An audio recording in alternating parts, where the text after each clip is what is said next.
touch, I can with just one touch, I can feel my body giving. Untuk melindungi data dan informasi. 1. Enkripsi. Enkripsi adalah alat keamanan yang sangat berharga untuk pengamanan data pada komunikasi data di jaringan komputer atau internet. Enkripsi adalah suatu metode yang mengodekan data sebelum dikirim melalui jaringan komputer. Data tersebut disandikan sedemikian rupa sehingga tidak dapat dibaca sebelum dikembalikan ke bentuk aslinya atau didekrypt. Dengan enkripsi, data yang menyebar dalam jaringan komputer atau dalam bentuk lainnya tidak dapat dibaca tanpa didekripsi. Metode ini membuat data menjadi lebih aman. 2. Antivirus. Merebaknya malware atau virus menyebabkan pengguna merasa terganggu kenyamanannya ketika bekerja dengan komputer dan tahu ketika bertransaksi di internet. Beberapa alat dan perangkat lunak telah tersedia untuk membantu pengguna melindungi peranti dan file dari gangguan virus atau untuk menghindari menjadi mata rantai yang lemah dalam rantai sistem keamanan. Perangkat lunak di antaranya adalah antivirus atau anti-malware. Perangkat lunak antivirus akan mencari virus atau malware di komputer dengan menggunakan dua cara berikut. Pertama, jika kalian telah memasang antivirus di komputer saat kalian memasang peranti baru seperti kamera, printer, atau drive USB ke komputer, antivirus akan melakukan pemindaian semua file yang berhubungan dengan peranti tersebut. Yang kedua, teknik kedua yang dilakukan oleh perangkat lunak anti-malware ialah memantau sistem komputer untuk aktivitas yang ditetapkan sebagai kegiatan virus. Beberapa kegiatan virus itu antara lain mengubah file sistem, memodifikasi bagian file memori komputer, atau memodifikasi beberapa program secara bersamaan. Ketika perangkat lunak anti-malware mendeteksi aktivitas semacam itu, perangkat lunak itu akan dinonaktifkan dan pengguna akan diperingatkan. 3. Aplikasi terpercaya. Saat ini dengan merebaknya malware, sebagian besar produsen sistem operasi telah menambahkan fitur ke sistem operasi mereka. Sistem operasi ini memberi peringatan kepada pengguna bahwa seharusnya semua perangkat lunak di komputer atau perangkat seluler berasal dari pengembang asli yang bersertifikat. Pengembang perangkat lunak dapat mengajukan permohonan ke produsen sistem operasi, misalnya Apple, Microsoft, atau Google untuk sertifikat digital. Jika telah memiliki sertifikat digital, aplikasi apapun yang dibuat oleh pengembang akan memiliki sertifikat digital yang menempel dan merupakan aplikasi terpercaya atau trust application.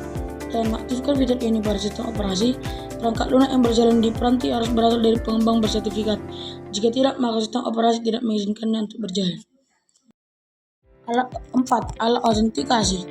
Mekanisme keamanan berikutnya adalah autentikasi atau authentication.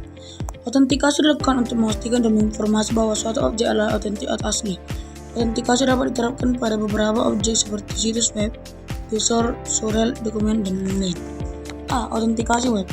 Situs web sebagai salah satu sumber daya yang banyak digunakan di internet.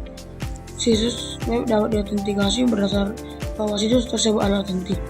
Browser web, search engine, dan perangkat lunak tambahan atau add-on telah dapat membantu memfilter situs web yang dianggap autentik dan aman. Perangkat lunak tambahan juga memiliki fasilitas yang mampu untuk menampilkan peringatan bagi situs yang diketahui memerlukan dan menyalahgunakan informasi pribadi. B. Autentikasi pengguna. Autentikasi pengguna adalah bagian penting dari keamanan informasi.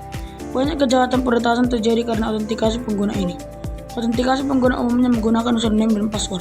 Username dan password adalah data sensitif yang harus dijaga agar tidak diketahui oleh orang lain. C. Biometrik. Biometrik adalah karakteristik biologis yang umum bagi seorang individu. Termasuk dalamnya ialah sidik jari, pola suara, struktur wajah, geometri tangan, pola mata atau iris atau retina, dan DNA. DNA sudah lama digunakan dalam penegakan hukum dan sistem peradilan di Indonesia. Teknologi biometrik untuk identifikasi saat ini merupakan industri penting bernilai miliaran dolar dengan banyak aplikasi yang bermanfaat dan memberikan kenyamanan dan keamanan. D. Autentikasi multifaktor. Autentikasi pengguna dengan menggunakan kata sandi dan pemindaian biometrik saat ini cukup memadai. Namun dengan banyaknya usaha untuk meretas, muncul autentikasi dengan metode lain. Ada 3 kategori teknologi yaitu seperti berikut. 1. Sesuatu yang diketahui oleh pengguna, misalnya kata sandi. 2. Sesuatu tentang diri pengguna seperti suara atau sidik jari.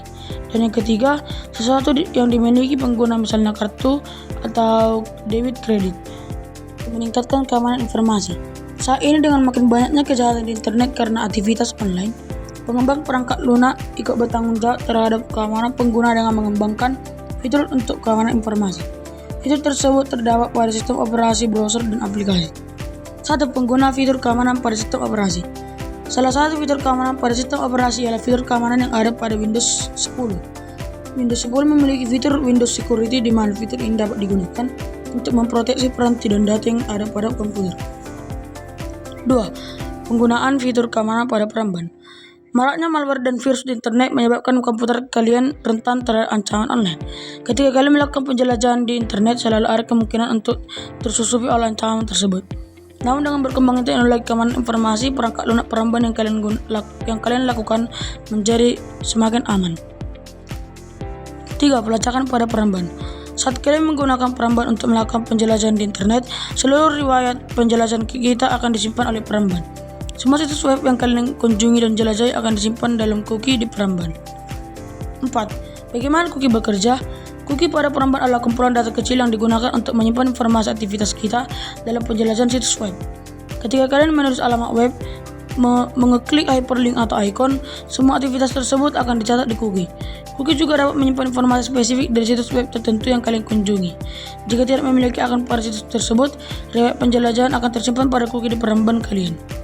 5. Pelacakan akun. Meskipun fitur cookie pada peramban telah dinonaktifkan, tetapi riwayat aktivitas pada akun tertentu masih dapat dilacak. Ketika kalian membuat akun pada situs media sosial seperti Facebook misalnya, sebenarnya kalian telah memberikan izin kepada Facebook untuk mencatat aktivitas kalian dengan akun Facebook tersebut.